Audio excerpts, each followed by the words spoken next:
All right, everybody, how you doing? This is Kinesiology 214, and we are in module number 5. We are deep into the term. We're now back from Thanksgiving break. I hope everybody had a great time. And in module 5, we're kind of eyeing up now the last couple weeks of the term, and we're really looking towards our final practical exam and the final written exam.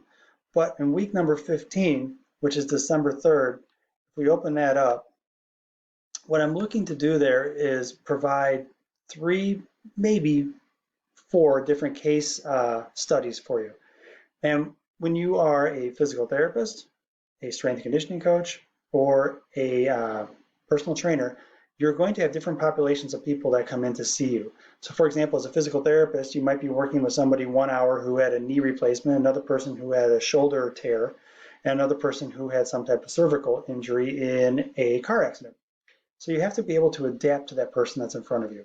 If you are a strength and conditioning coach, you have to keep in mind you'll have many different sports. You'll have 14 to 20 different sports coming through your facility, and you might end up being in contact with people who are in varying degrees of in-season, off-season, or pre-season mesocycle training. And in those phases, you might have volleyball players, football players, soccer, cross country, or perhaps baseball players all in your facility at different times. And you have to be able to plan and map out those workouts for those athletes, because quite frankly, if you're dealing with 15 to 20 different sports, you're going to have about 300 different athletes you're working with. Planning is key, and strategizing out your mesocycle training cycles is huge to being able to stay in control of that. And then lastly, when you're a personal trainer, you might have somebody who just came out of physical therapy, and you are a continuation or an extension of that process. And you might, in your next hour, have a client who comes in for a session who's from a general population. And then you might have somebody who comes in who's a high school soccer player. And then you have Ida, who's 80 years old and needs to work on balance and stability. So you have different populations of people who come in. And I'll try to give 3 different scenarios for case studies that you can use in your exam and also use in your practice going forward. When we get into week number 16, and in week number 16, excuse me, in this module, this is going to be the final exam, and this is going to be the final exam for the hands-on component.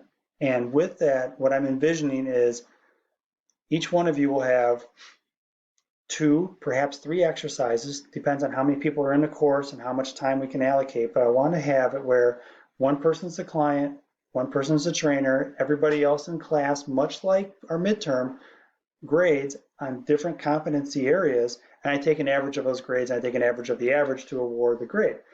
But what I'm looking for is, by having multiple exercises, is how you flow, how you describe, how you transition, do you know what you're doing next before you're doing it, those types of things for the practical.